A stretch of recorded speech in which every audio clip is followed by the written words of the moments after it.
20 heads of government will fly into Vladivostok's new international airport, built to handle 15 million tourists, 10 times last year's passenger load. They will zoom down brand new highways and cross a new billion-dollar bridge to a brand new American-style university campus. This weekend, it hosts Pacific Rim national leaders. Next month, it will host 25,000 students.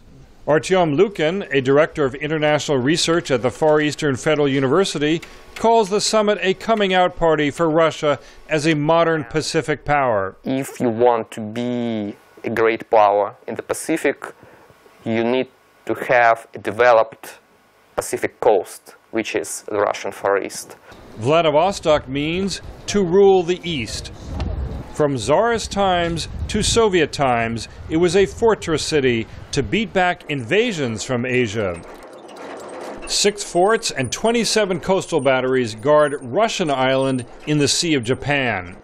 Here on Russia Island on the Sea of Japan, the Kremlin has built this bridge and this university campus to open Russia's doors to Asia. Russia's goal is to double its trade with Asia-Pacific partners. Economic Development Minister Andrei Belousov talks of the Kremlin's commitment. 2 years ago, this was an empty field. There were no roads. There was not that airport terminal where you arrived. There were not the bridges.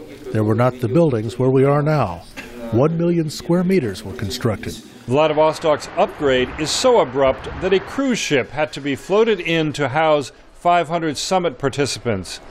And work is underway on the city's first 2 international chain hotels, both Hyatts. Also under construction is a new opera and ballet theater. Work starts soon on an oil refinery, a liquefied natural gas plant, and a massive gambling zone for Asian tourists. The goal is to make Vladivostok attractive for young people. Professor Lukin says 1/3 of his students usually leave the Russian Far East for jobs elsewhere. They leave for Moscow, St. Petersburg, or Europe, or the United States, and most of them are the smartest students, unfortunately. Yeah. So we are losing talent. It's kind of brain drain for the Russian Far East. But a new generation in Vladivostok is embracing Russia's turnaround on Asia. Anastasia Melnikova just graduated from the university here and is looking for work here in Vladivostok.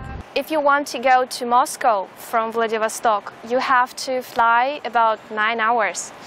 And if you want to go to Japan, you just have to fly a couple of hours. So we are partners, and we will be partners, I think, for a long, long time. From repelling Asian invaders to attracting Asian investors, Vladivostok now takes on a brand new role.